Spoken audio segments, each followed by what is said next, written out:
ગુજરાત સાથે હું છું સિદ્ધાર્થ ધોળકિયા। મહત્વના સમાચારથી કરીએ શરૂઆત। હજુ 3 દિવસ ઠંડી ધ્રુજાવશે, પછી મળશે રાહત। ગુજરાતમાં ફરી એકવાર શિયાળાએ જમાવટ કરી છે। રાજ્યના મોટાભાગના વિસ્તારમાં ધ્રુજાવી દે તેવી ઠંડી પડી રહી છે। છેલ્લા 24 કલાક દરમિયાન અનેક શહેરોમાં તાપમાનમાં 3 થી 4 ડિગ્રીનો ઘટાડો નોંધાયો છે। રાત્રે અને વહેલી સવારે કડકડતી ઠંડીનો અહેસાસ થઈ રહ્યો છે। ઉત્તર પાકિસ્તાન અને આસપાસના વિસ્તારોમાં સાયક્લોનિક સર્ક્યુલેશન તરીકે જોવામાં આવતું વેસ્ટર્ન ડિસ્ટર્બન્સના કારણે બર્ફીલા પવનો ફૂંકાઈ રહ્યા છે, જેથી નલિયામાં છેલ્લા 24 કલાક દરમિયાન તાપમાન 7 ડિગ્રી આસપાસ રહ્યું। બીજી તરફ અમરેલીમાં બંને દિવસ તાપમાન સ્થિર રહી 12 ડિગ્રીએ જ નોંધાયું, જ્યારે ભુજમાં 11 ડિગ્રી, અમદાવાદમાં 13.6 ડિગ્રી, વડોદરામાં 11.8 ડિગ્રી, રાજકોટ 10.7 ડિગ્રી તાપમાન નોંધાયું। હવામાન વિભાગની આગાહી મુજબ 3 દિવસ હજુ ઠંડીનો ચમકારો જોવા મળશે। 3 દિવસ બાદ ठंडीથી રાહત મળશે। तो अगले 3 दिन में जो है पूरे गुजरात में जो है तापमान में 3 से 5 डिग्री की बढ़त देखने को मिलेगी। उसके बाद 3 दिनों के बाद अगले 4 से 5-6 दिन में अगर हम बात करें तो तापमान फिर से जो है 2 से 3 डिग्री जो है गिरेगा। અડાલજથી મહેસાણા સુધીનો રોડ 4માંથી હવે 8 માર્ગીય બનશે। મહેસાણાથી અમદાવાદ અને અમદાવાદથી મહેસાણા અપડાઉન કરતા લોકો માટે ખુશીના સમાચાર આવ્યા છે। હવે ગણતરીની મિનિટોમાં જ અમદાવાદથી મહેસાણા પહોંચી શકાશે, કેમ કે અમદાવાદથી મહેસાણા વચ્ચેનો 4 લેન નેશનલ હાઈવે હવે 8 માર્ગીય બનશે। આ અંગેની મંજૂરી મુખ્યમંત્રી ભૂપેન્દ્ર પટેલની અધ્યક્ષતામાં મળેલી કેબિનેટ બેઠકમાં આપી દેવામાં આવી છે। 91 કિલોમીટરનો અડાલજથી મહેસાણા રોડ 8 માર્ગીય બનશે। આ નિર્ણયથી અમદાવાદ મહેસાણા રોડ પર વધુ ટ્રાફિકની સમસ્યા હળવી થશે। હાલ આ રોડ 4 લેન છે, જેની પર 8 ફ્લાયઓવર બનાવાશે। 8 સ્થળોએ આ માર્ગ પર અંડરપાસ બનાવાશે, જેથી ઉત્તર ગુજરાત અને મહેસાણા જિલ્લાની ટ્રાફિક સમસ્યા ઘટશે। બીજી તરફ રાજ્ય સરકારે ખેડૂતોના હિતમાં મોટો નિર્ણય લીધો છે। આગામી વર્ષને ટેકાના ભાવ નક્કી કરવા ગાંધીનગરના ઉચ્ચસ્તરીય બેઠક મળી હતી। કૃષિ મંત્રી જીતુ વાઘાણીની અધ્યક્ષતામાં MSP કમિટીની બેઠક યોજાઈ। 2026-27 માટે રવિ ખરીફ પાકોના ટેકાના ભાવ અંગે ચર્ચા કરાઈ। ઉત્પાદન ખર્ચ, બજાર સ્થિતિ અને ખેડૂતોની આવકને ધ્યાનમાં રાખીને ભલામણ કરાઈ છે। જીરું, ઘઉં, રાયડો સહિતના પાકોના ભાવ ટૂંક સમયમાં કેન્દ્રને મોકલાશે। રાજ્ય સરકારની ભલામણ બાદ કેન્દ્ર સરકાર MSP જાહેર કરશે। સુરતની ફ્રૂટ માર્કેટમાં આગથી અફરાતફરીનો માહોલ। સુરત શહેરના વ્યસ્ત ગણાતા સહારા દરવાજા વિસ્તારમાં આવેલી સરદાર માર્કેટમાં આગથી નાસભાગ મચી ગઈ હતી। સરદાર માર્કેટની સામે ફ્રૂટ માર્કેટની નજીક 2 દુકાનોને જોડીને મોટું ગોડાઉન ભડકે બળ્યું હતું।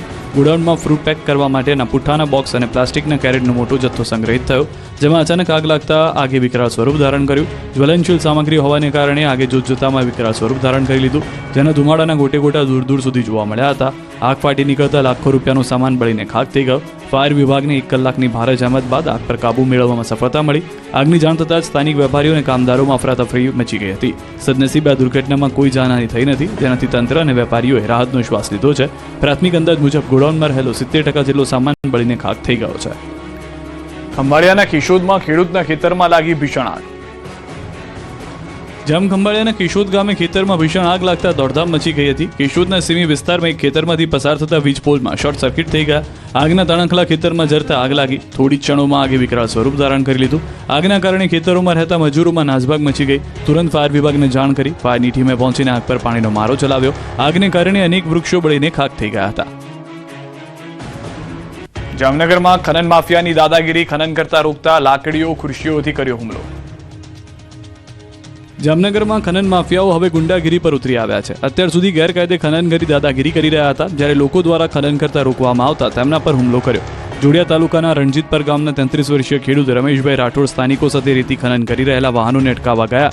તે સમયે જોડિયા તાલુકાના બાલંબા ગામના નિલેશ માલવિયા, રૈનીસ પટેલ અને તેમના એક સાગરીતે લાકડાના ધોકા વડે હુમલો કરી ઈજા પહોંચાડી। આરોપીએ ખુરશી અને લાકડીઓથી હુમલો કરી ગાળાગાળી કરી। આ અંગેની પોલીસ ફરિયાદ કરી ડમ્પર ચાલક સહિત 3 ઇસમો વિરુદ્ધ ફરિયાદ કરી છે।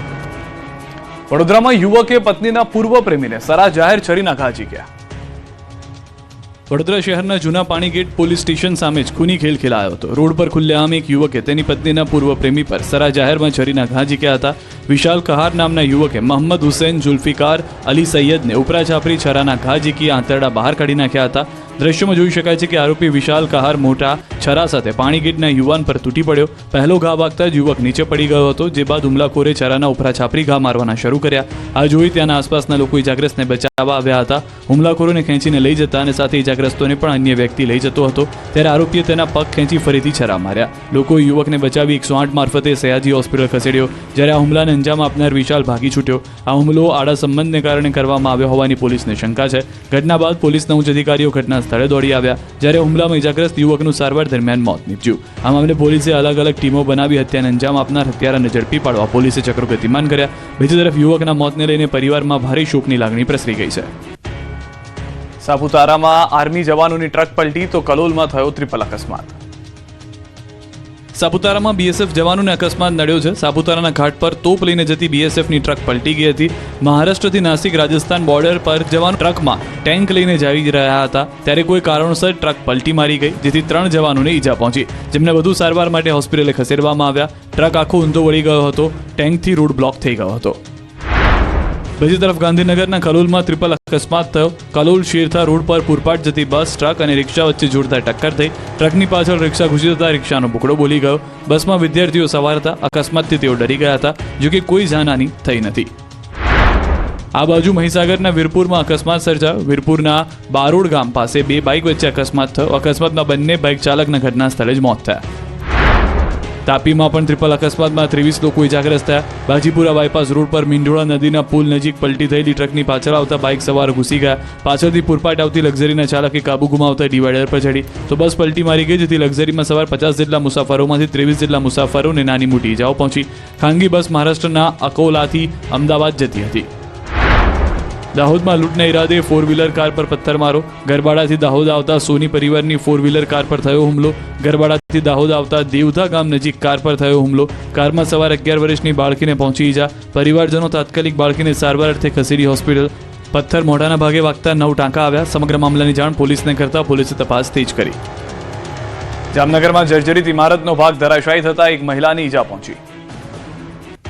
જામનગરના મચ્છરનગર વિસ્તારમાં આવેલા હાઉસિંગ બોર્ડના 3 માળિયા જર્જરિત મકાનનો અમુક ભાગ ધરાશાયી થયો. આ ઘટનામાં એક મહિલા ઇજાગ્રસ્ત થઈ હતી, જેને તાત્કાલિક હોસ્પિટલ ખસેડવામાં આવી. માહિતી અનુસાર આ 3 માળિયા ફ્લેટો લાંબા સમયથી જર્જરિત હાલતમાં હતા.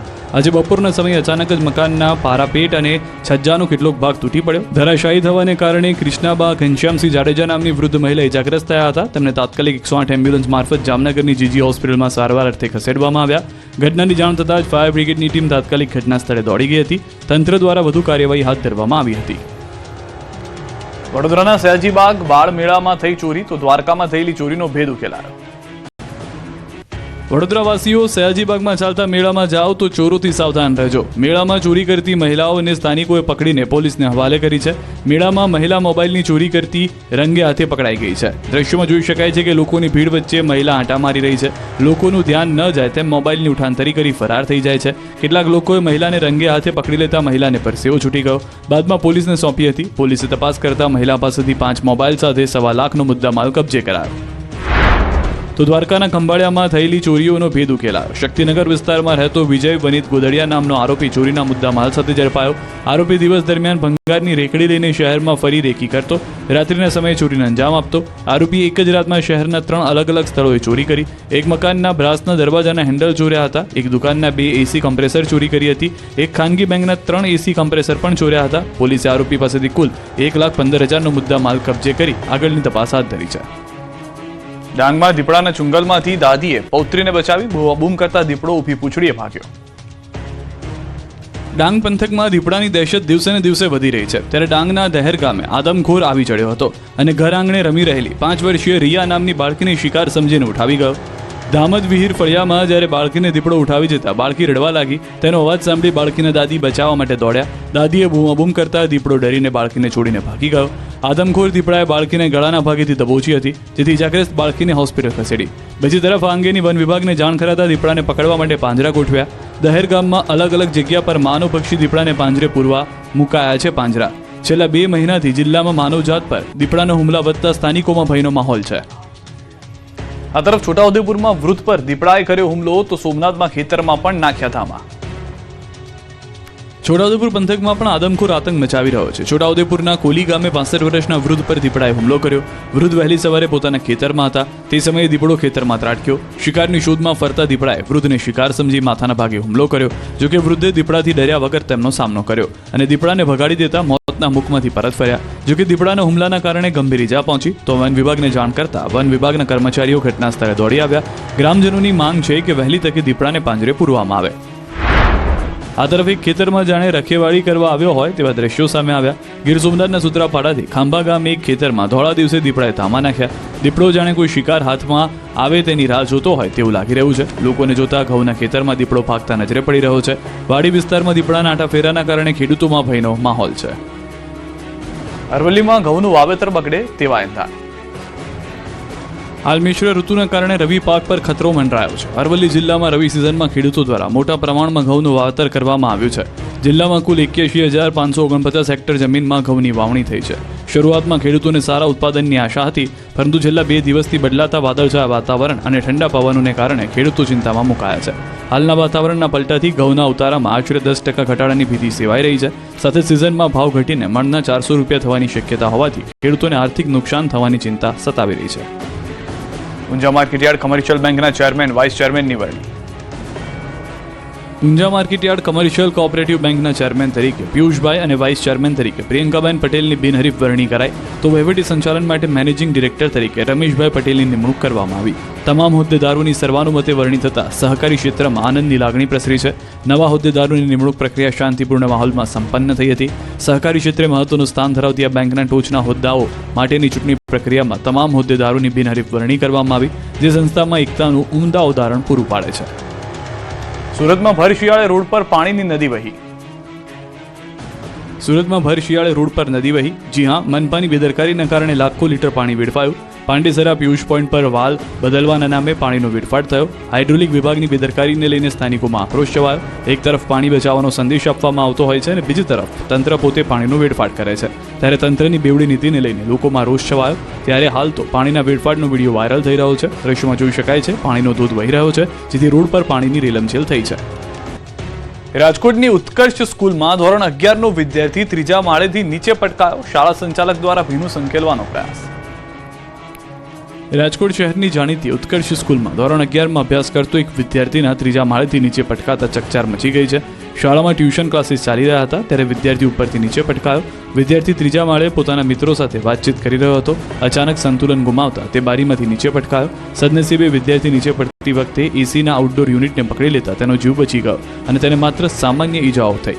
સારવાર માટે શહેરની ખાનગી હોસ્પિટલમાં ખસેડવામાં આવ્યો. સમગ્ર મામલે શાળા સંચાલકોની નફટાઈ સામે આવી. મેનેજિંગ ટ્રસ્ટીએ સીસીટીવી ફૂટેજ જાહેર કરવાનો ઇનકાર કરતા શંકાઓ વધુ ઘેરી બની. ભીનું સંકેલવાનો પ્રયાસ થઈ રહ્યો છે. બીજી તરફ રાજકોટના જિલ્લા શિક્ષણ અધિકારી દીક્ષિત પટેલને ઘટનાની તપાસ માટે 3 સભ્યોની કમિટી રચી છે.